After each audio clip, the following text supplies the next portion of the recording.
kita kembali lagi ketemu di acara podcast Like Academy bersama saya Femi, terus ada rekan saya Mbak Mitan, Umi ya, Umi Tanzila. Hai, iya Umi Tanzila alias Mitan. Hai Mbak Femi.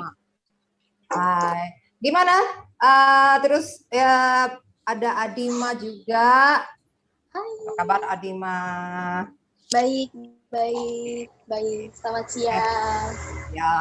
Terus kita punya satu pembawa acara baru, Mudori. Selamat datang Mudori. Kita sambut. Halo. Oke, kita jadi enak tuh berempat satu layar, 1, 2, 3, 4 tuh lihatnya. Oke, sekarang lagi bulan puasa, gimana puasanya? Lancar-lancar aja. Lancar. Ya, selamat menunaikan ibadah puasa buat teman-teman yang menjalankannya. Iya. Lancar semuanya. Kita juga lagi menjalankan ibadah, walaupun tetap podcast, tapi kita tetap menjalankannya haus, panas, nggak apa-apa ya. Justru kita melewati waktu. Healing time. Ngabuburit. Ngabuburit dari siang. Nah, sekarang kita akan bahas satu topik yang lagi gencar-gencarnya. Sebenarnya sesuatu yang kita bahas ini sudah cukup lama fenomenanya. Cuman gara-gara ada satu kejadian dengan adanya pernikahan seorang influencer di YouTube, ya. Jadi isu ini kembali diangkat, ya. Nah, kita pengen membahas tentang tingkah pola influencer di Indonesia. Seperti yang kita tahu kalau di Indonesia itu pasar YouTuber terbesar sebenarnya ya. Aku lihat beberapa YouTuber dari luar negeri, dari Korea, dari Eropa, bahkan berusaha masuk ke pasar Indonesia, bikin video-video yang tentang Indonesia, kulinernya Indonesia, wisatanya Indonesia demi meraih follower dari Indonesia gitu. Iya, supaya monetize-nya cepat. Coba mengandalkan penduduk dari luar, dari mereka sendiri, itu bakal lama gitu. Dan belum tentu tidak se-hype di Indonesia. Makanya Indonesia ini termasuk pasar yang strategis untuk para YouTuber di luar negeri. Tapi ternyata di Indonesia tuh YouTuber dan influencer Indonesia tuh jauh-jauh lebih sadis followernya dibandingkan mereka yang di luar negeri ya. Aku sih nggak pernah sampai perhatiin berapa subscriber YouTuber yang benar-benar besar di Indonesia kayak seperti Atta atau apa, mungkin nanti kalian bisa kasih tahu kalau misalnya ngerti ya. Tapi yang jelas sih pasti besar banget ya. Yang aku tonton itu sebenarnya yang middle biasanya. Yang subscribernya masih struggle.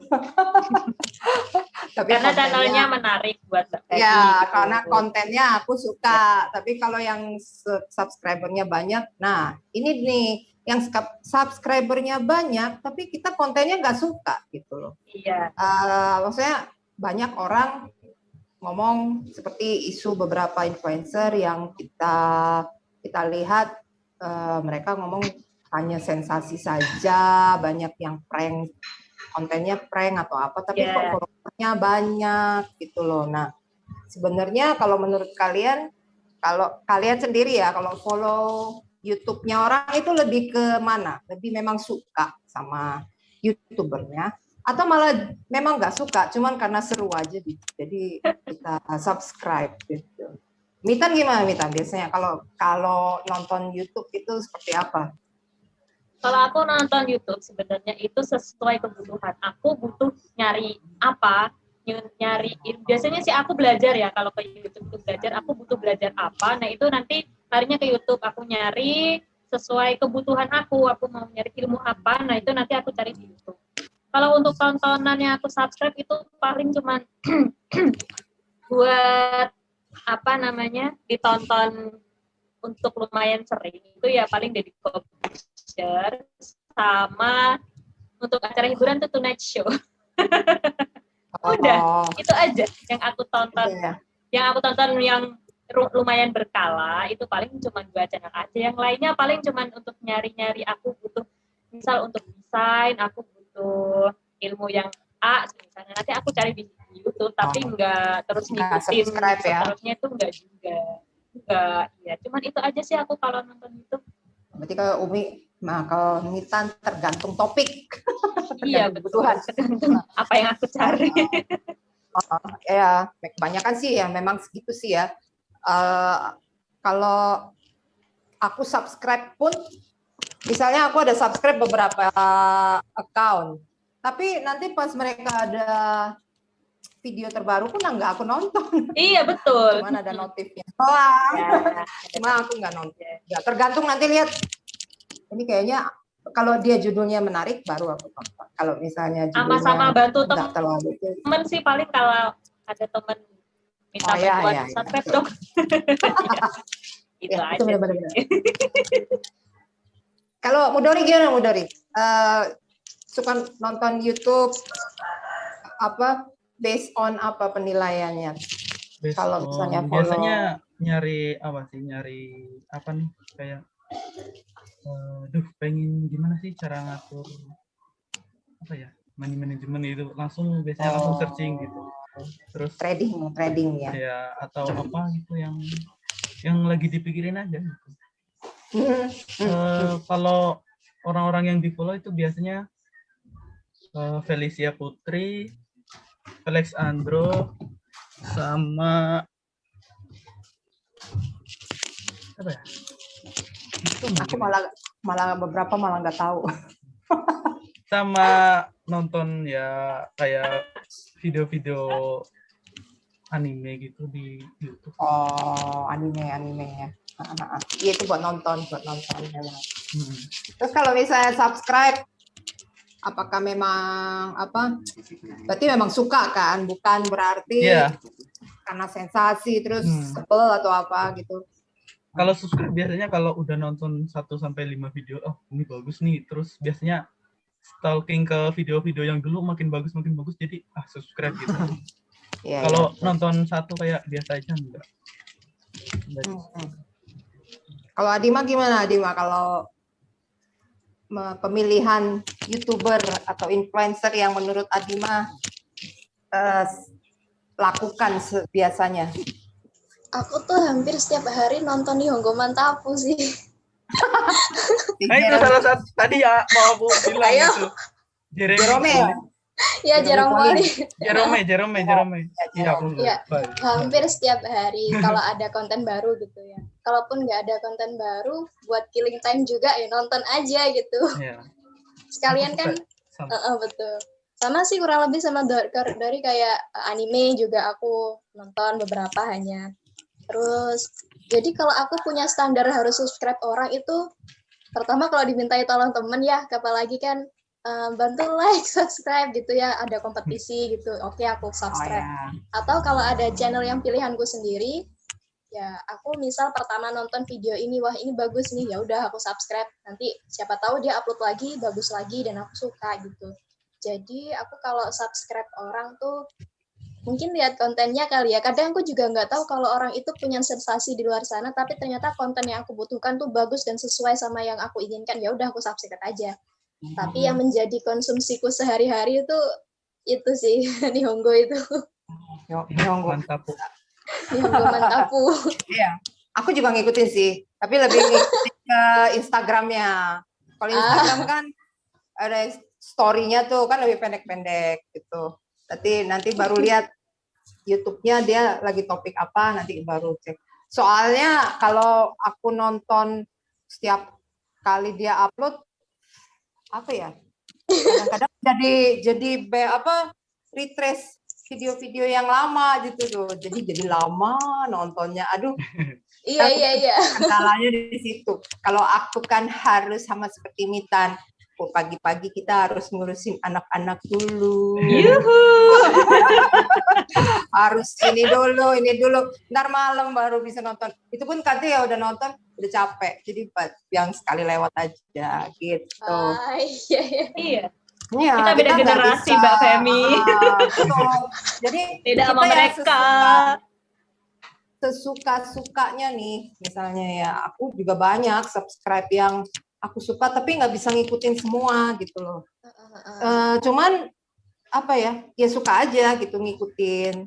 Cuman ya nggak bisa semua kita ikut. Misalnya kayak apa Londo Kampung itu juga kan aku subscribe tuh Londo Kampung. Kan lucu-lucu. Nah, itu yang nggak bisa ini juga. Nanti paling nonton yang di Instagram yang versi pendek-pendeknya gitu. Sama yang si Kumit sama Cimit itu loh. Tahu nggak yang pasangan? Yang pasangan cowok cewek yang berantem.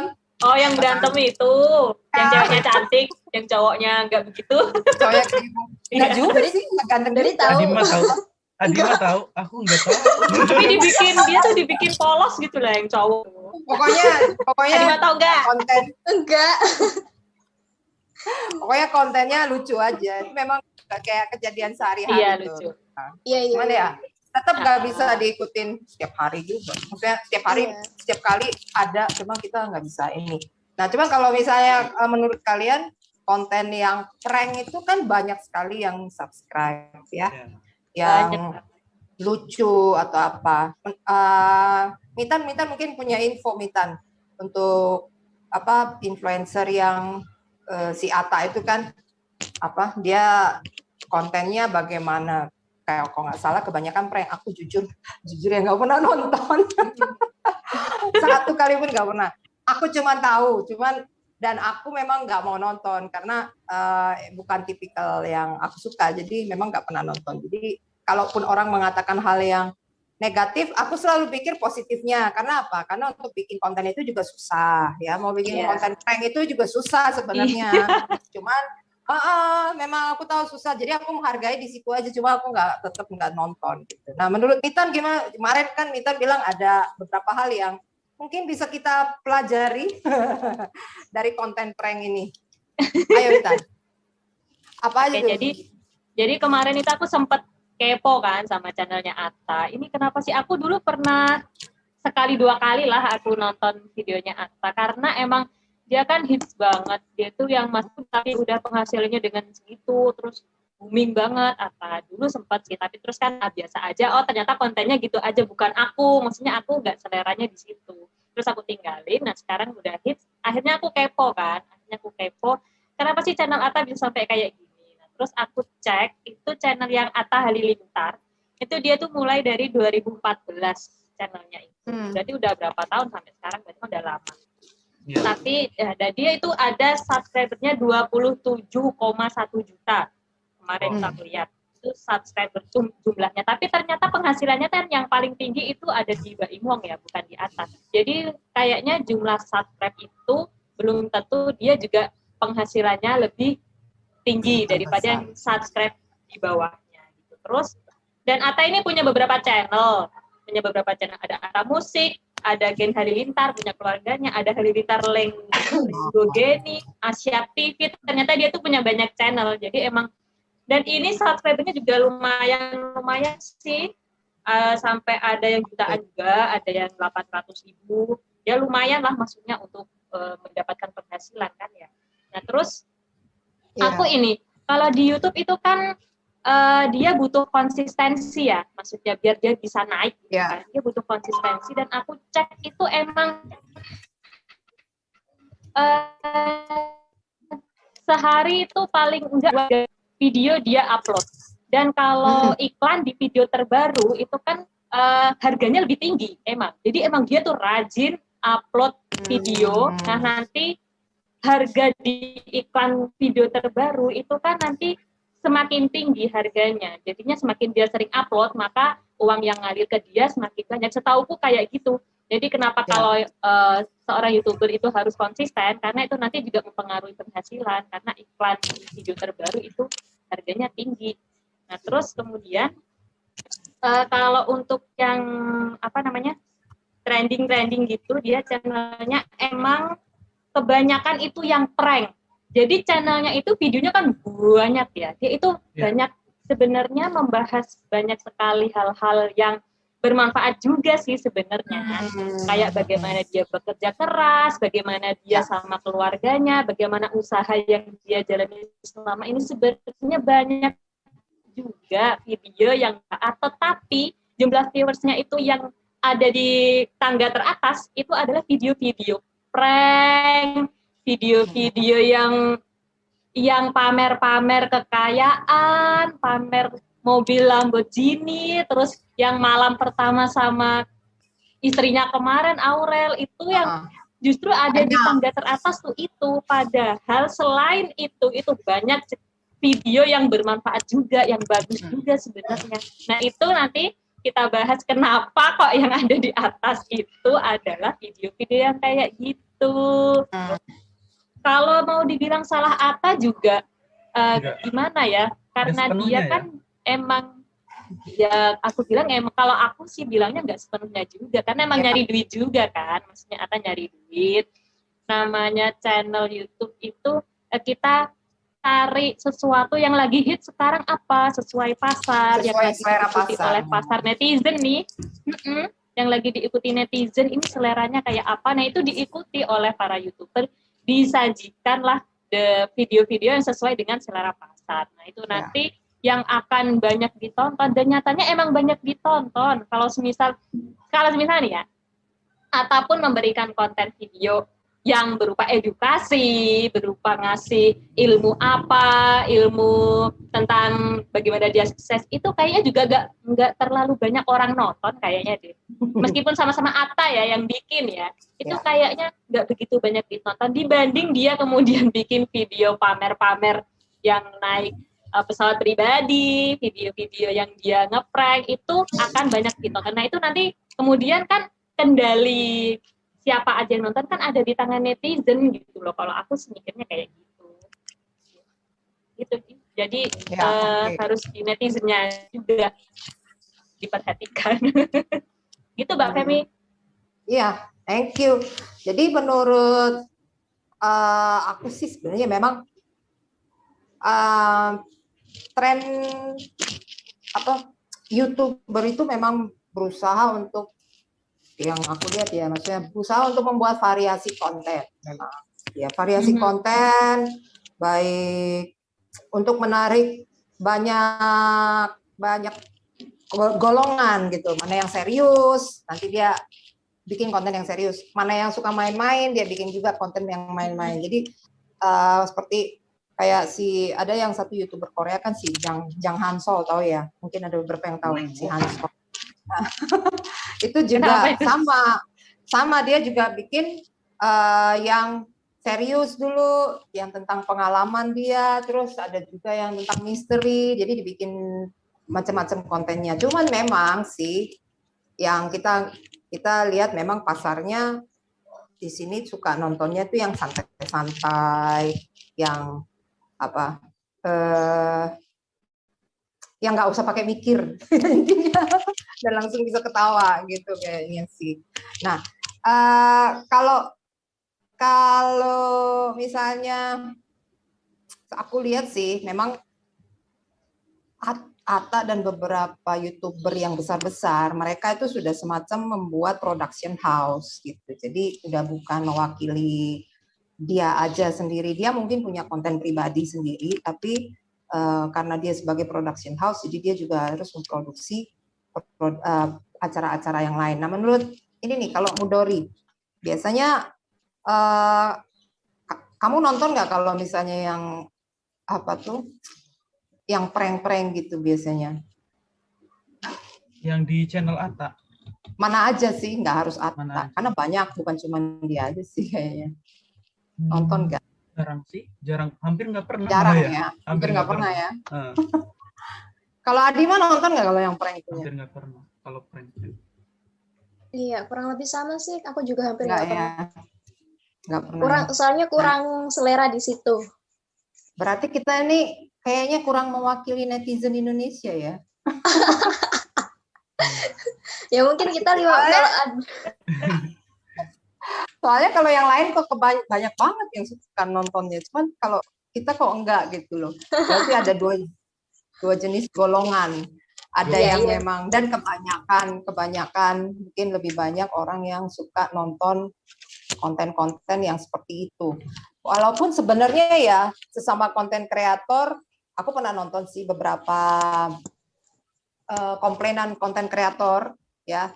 ada yang kesel juga gitu loh kalau dengan beberapa influencer, kan statusnya sebagai influencer harusnya memang memberi edukasi, memberi konten-konten yang bermanfaat gitu. Nah, cuman tapi kok demi konten, demi penghasilan atau apa ya mereka membuat konten yang maksudnya tidak mendidik gitu loh. Nah, memang ada beberapa juga youtuber yang merasa bahwa kualitas konten zaman sekarang mulai menurun gitu.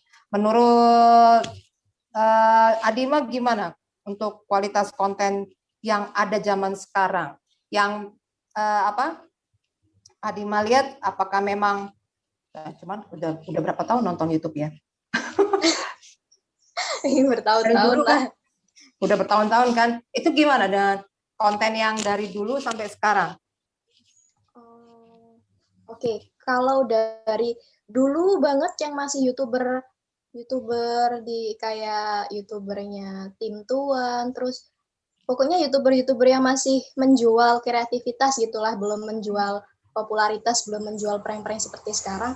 Nah, itu katanya ada faktor algoritma YouTube juga sih yang membuat youtuber sekarang tuh lebih naik, sedangkan youtuber dulu yang menjual konten berkualitas itu enggak aja. Itu kan berarti dari faktor algoritma YouTube sendiri iya. Lalu dari pasar, selera masyarakat juga iya, karena dulu orang yang punya koneksi internet, yang punya komputer itu kan kalangan orang-orang atas yang mana mungkin mereka well educated gitu ya, pendidikan yang bagus, sehingga bisa memilah-milah konten yang layak untuk dikonsumsi bagi mereka. Tapi sekarang dengan mudahnya kita bisa mengakses Android, dengan murahnya segala macam fasilitas teknologi yang ada. Jadi lapisan masyarakat itu sangat beragam dan konten yang disajikan pun juga mewakili masyarakat yang mendominasi sekarang kayak gitu. Itu berkaitan sama yang disampaikan sama Mbak Mitan tadi kan. Jadi para konten kreator itu memproduksi apa yang sedang laku di pasaran. Sedangkan sekarang yang sedang laku adalah hal-hal yang seperti ini. Nah, aku sempat nonton juga videonya dari Pak Ade Armando. Insya Allah kalau betul. Nah, itu juga mengkritisi soal netizen yang seperti, bukan netizen, konten kreator yang seperti ini gitu. Terkadang kan kita kalau mengkritik itu dibilang syirik, tanda tak mampu atau sembarang. Bukan seperti itu maksud dari kritikan itu, akan tetapi lebih ke mengarah bagaimana wajah Indonesia ke depannya dengan konten-konten yang seperti ini. Karena contoh Om Deddy. Iyalah Om Deddy. Saya panggil aku tante. Om Deddy kayak kan karena kan di channelnya beliau itu punya platform yang besar dan juga konten-kontennya serius kan, tapi penontonnya banyak juga. Jadi sebetulnya konten-konten yang bagus pun masih bisa laku. Seharusnya konten-konten prank dan yang kurang bagus itu dikurangi sedikit-sedikit karena masyarakat kita sebetulnya mau kok menonton yang lebih berkualitas dan terhitung berat kayak gitu. Ya contohnya kayak ketika Deddy Corbuzier ini menginterview orang-orang yang berpengalaman di bidangnya, penontonnya jutaan kok, banyak banget. Lalu ditambah dengan kreativitas dari seorang Deddy Corbuzier itu seperti yang kemarin, meskipun ini plus minus pro kontra atau apa, contohnya yang Dewa Kipas sama Irene Sukandar itu kan termasuk bagian dari kreativitas seorang Deddy Corbuzier mengelola platformnya kan. Dan penontonnya banyak dan itu tidak dinilai sampah. Nah, itu bagus. Karena dengan kreativitas banyak banget hal-hal yang bisa ilmu yang bisa disampaikan, lalu juga view-nya dapet dan trending segala macam. Nggak harus konten-konten yang gitu-gitu aja sih. Iya. Masih banyak kualitas yang bagus, konten yang kualitasnya bagus kok. Tapi mungkin seleranya. Ya, soalnya kan kalau yang tadi Adima bilang algoritma, memang kalau sekarang lihat kita buka YouTube nih, nanti kan keluar tuh suggestion video-video yang ada itu kan memang kadang suggestionnya dari YouTube tuh kan yang unsur baur. Ini judulnya apa ya kayak gini-gini, padahal kita banget. Iya, nggak subscribe, tapi terus bisa ada keluar di kita punya beranda gitu ya. Jadi memang seakan-akan kita diarahkan untuk nonton yang yang lagi tren gitu ya. Jadi mungkin ada beberapa yang memang bisa terpengaruh oleh hal seperti itu. Nah, dan itu Aku bahayanya lihat Mbak sih. Femi. Dan itu bahayanya itu nanti kalau misal anak-anak kan sekarang udah mulai pegang gadget semua tuh. Iya, Mereka bisa buka YouTube sendiri kan. Nah, dari suggestion yang tadi disarankan dari YouTube, dia kan nggak tahu menau karena dia nggak dapat arahan juga dari orang tuanya. Dia asal ngeklik aja gitu. Dia asal nonton, asal ngeklik, asal subscribe. Padahal dia nggak tahu yang diharapkan dari channel itu apa, dia tuh nggak tahu. Jadi aku mau ngomong bahwasanya orang tua, please kalau Anda sekalian mengasih gadget kepada anak, jangan lupa juga ikut diarahkan. Ini gadget itu fungsinya apa? Ketika menonton YouTube itu pilih yang mana, channelnya yang seperti apa, yang baik, yang mendidik. Kalau yang channel seperti ini nih sebaiknya dihindari. Kayak gitu maksudnya aku butuh orang tua yang mau mengarahkan anaknya gitu loh. Kalau dikasih gadget juga Halo. Suaranya putus. Halo? Suaranya putus. Ya, back. Oh ya, putus ya. Putus jadi. Ya, udah, tapi itu sih intinya orang tuanya. Orang tua untuk pengguna internet kan sekarang semakin lama. Dulu yang menggunakan internet kan orang-orang kerja, paling yang anak-anak kuliahan. Semakin jauh, semakin lama mulai turun ke pelajar ya. Sekarang anak kecil aja nonton YouTube. Semua kalangan, semua punya. Sejak umur berapa ya? Sejak dini kali Mbak Femi. Anakku dari kecil sudah tahu. Cuman mereka kan nggak bisa ketik sendiri. Setelah waktu anak TK sekarang udah bisa kok sendiri mengoperasikan. Bisa. Apalagi kalau mereka udah bisa baca dan tulis, ya. Mereka bisa ngetik dan mereka tahu sekali mereka ketik. Nggak usah ngetik Mbak Femi, anakku tuh nggak usah pakai ngetik, ngomong. Iya. Pakai recording. Iya. Dia itu ngomong, dia nggak pakai ngetik, nggak bisa baca dia. Ada yang sudah bisa ya. Tapi dia kan ngetiknya, misalnya dia cuma ngetik apa gitu, misalnya Mickey Mouse lah, dia nonton yang Mickey Mouse. Langsung keluar Mickey Mouse, dia udah ngerti. Aku cuma ketik kata M, I aja langsung keluar semua, dia udah tahu. Klik. Saking gampangnya itu diakses anak-anak sih memang. Dan memang channel-channel yang aku lihat, topik yang di YouTube itu tuh sebenarnya ada beberapa ragam, ada talk show ya, ada yang prank, terus juga ada yang pendidikan, ada yang channelnya bentuknya review, ada yang tutorial, ada yang game ya. Aku nggak tahu menariknya di mana game, tapi ternyata banyak sekali anak-anak muda. Aku nggak tahu sih ya, Mudori mungkin lebih. Iya betul. Di game Menariknya apa sih? Channel kenapa mereka sampai nonton game, orang main game, terus menariknya di mana? Apa game mereka bareng main juga atau mereka bisa chatting?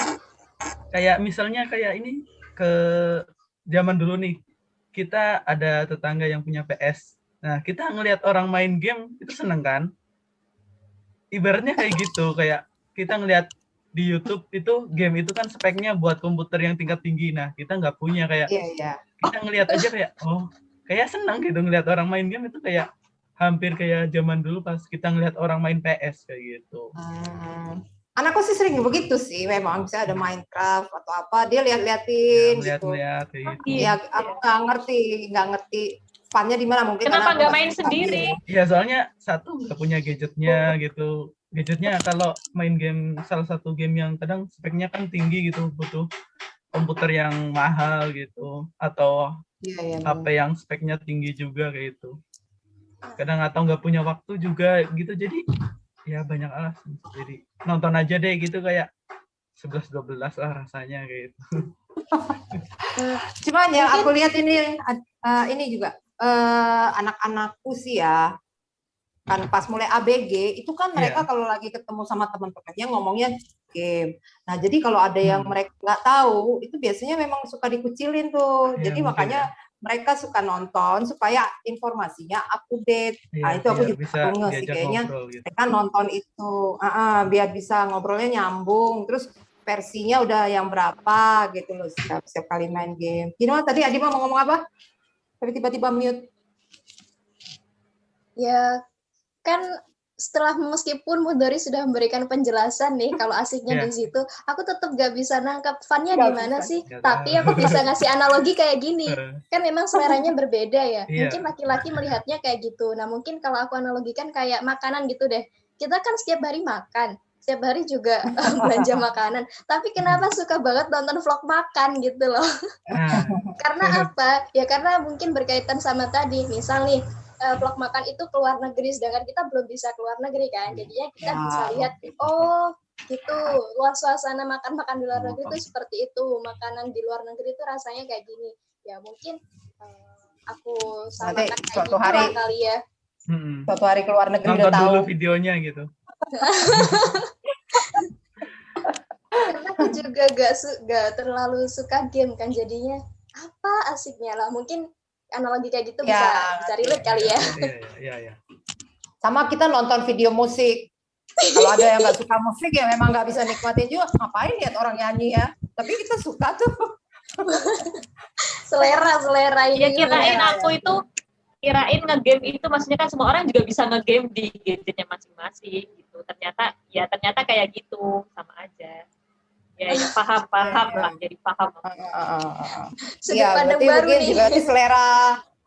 Iya, berarti yang game itu berarti sama kayak orang nonton konser rock kali ya, konser, nonton orang vlog makanan, ya bisa jadi sih ya. Karena aku lihat anak-anak usia sekolahan suka banget nonton itu. Dan di Inggris itu YouTuber terkaya itu justru YouTuber gamers gitu loh, kebanyakan. Jadi mereka, tapi ini yang aku salut, kalau yang di sana ya, maksudnya mereka sebagai influencer, mereka memang memperhatikan, jadi mereka fokus.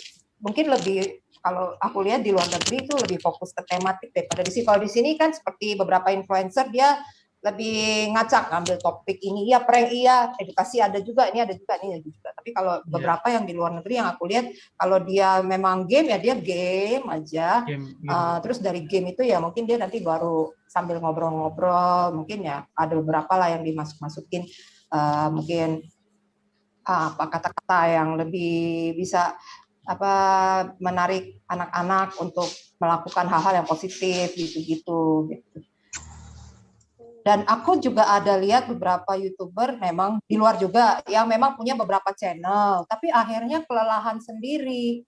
Akhirnya sampai tutup channel karena nggak sanggup menghandle, nggak sanggup dihandle semua. Karena dia jadi gini loh, pertama jadi YouTuber tuh memang enak kelihatannya, jadi influencer itu uangnya banyak, tapi ada tuntutan seperti yang tadi Mitan ngomong, setiap hari mesti ada konten, dan itu bikin satu tekanan, itu mereka stres berat karena untuk bikin konten itu nggak gampang. Akhirnya beberapa channel mereka tutup dari misalnya ada 5 channel paling tinggal 1, seperti si ya kebanyakan di luar negeri itu ada yang kalau handle channelnya banyak, nanti mereka kurangin, akhirnya cuma tinggal 1 yang mereka bisa pegang, dan mereka udah nggak mikirin itu ya nggak apa-apa lah uangnya berkurang, yang penting kesehatan mental terjaga daripada dia stres dikejar deadline terus, padahal deadline-nya dia juga gitu ya. Dia sendiri. Iya, akhirnya dia jadi aku baca memang beberapa tuh. Aku juga tahu dari anakku, aku bilang kenapa dia harus tutup, karena kan uangnya banyak, iya, cuma dia ada tekanan gitu loh, tekanannya dia harus produksi terus, dan dia nggak sanggup, udah katanya udah otaknya udah panas gitu, udah ngumpul gitu, panas memang, nggak panas bikin gitu. Konten itu, ya memang kan kita bikin konten juga, bikin konten juga kejar deadline. Kita bikin konten walaupun sendiri ya, tapi kan lama sekali gitu. Nah jadi ya sebagai influencer yang kita harapkan memang walaupun banyak uang yang didapat, tapi sebaiknya kita berharap para influencer itu punya tanggung jawab sosial juga ya. Maksudnya ini kan orang-orang yang nonton, memang sih kita nggak minta, aku juga nggak, memang ada yang ngomong kalau mau cari channel edukasi ya udah ke sekolah sana. Jangan nonton. Komen yang sinisnya kan gitu. Cuman tetap kan kita memang berharap memang karena influencer itu diikutin oleh banyak orang, jadi memang dia punya otomatis membawa tanggung jawab sosial juga, sehingga konten yang dibawakan memang sebaiknya yang secara jangka panjang tidak merusak pola pikir, itu ya tadi ya kesimpulan kita ya, tidak merusak yang pola berkualitas pikir. Tetap yang akan bertahan. Ya betul, yang berkualitas tetap akan bertahan, walaupun mungkin view-nya awalnya kurang. Ya, view-nya naiknya dikit-dikit, ya selangkah step by step lah maksudnya. Tapi aku yakin sih dia akan tetap bertahan lama. Tetap.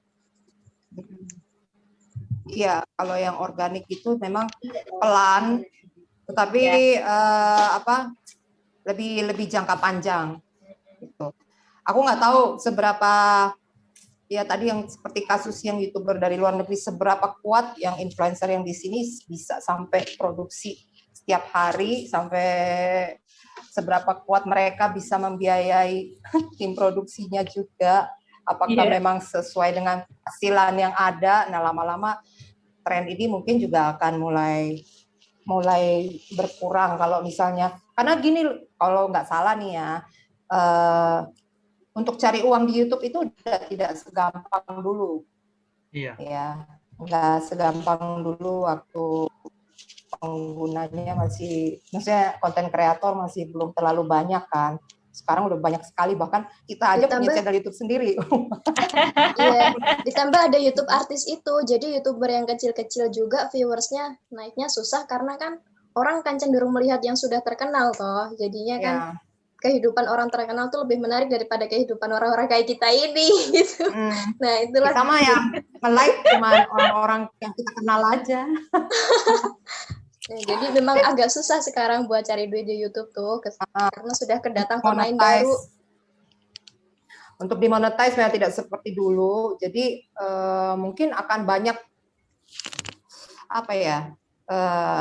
persaingan banyak. Nanti sesuai dengan hukum rimba, lama-lama bisa berkurang. Oke, sip. Oke lah. Jadi dari tema ini kita berharap ya konten kreator juga bisa ikut punya tanggung jawab sosial. Ya walaupun kita tidak minta sih, tapi itu memang sudah mau tidak mau dilakukan oleh para influencer yang ada.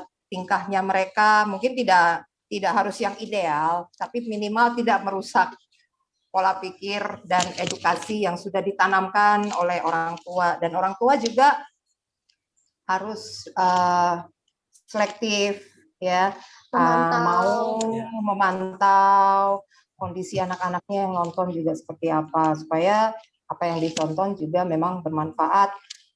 Kalaupun memang sekali, saya juga bisa, anak kita namanya ya pasti adalah nonton yang nggak bermanfaat segala macam, tapi minimal kita sebagai orang tua kita kasih tahu kalau ini yang nggak usah ditiru, nonton aja tapi jangan ditiru. Iya. Perlu banget pendampingan memang. Iya, gitu.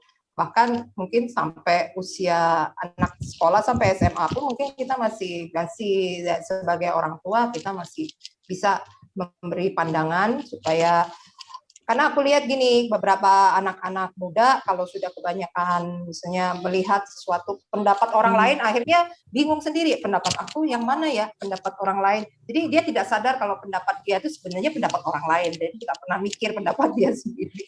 Dan itu memang negatifnya sampai ke sana kalau memang konten-konten yang dia produksi atau yang ditonton tidak baik. Jadi kalau kita punya kesadaran tidak mau nonton konten yang jelek, konten yang tidak bermanfaat, otomatis konten yang tidak bermanfaat itu nanti lama-lama akan hilang.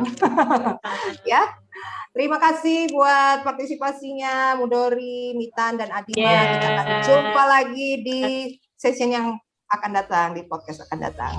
Bye-bye.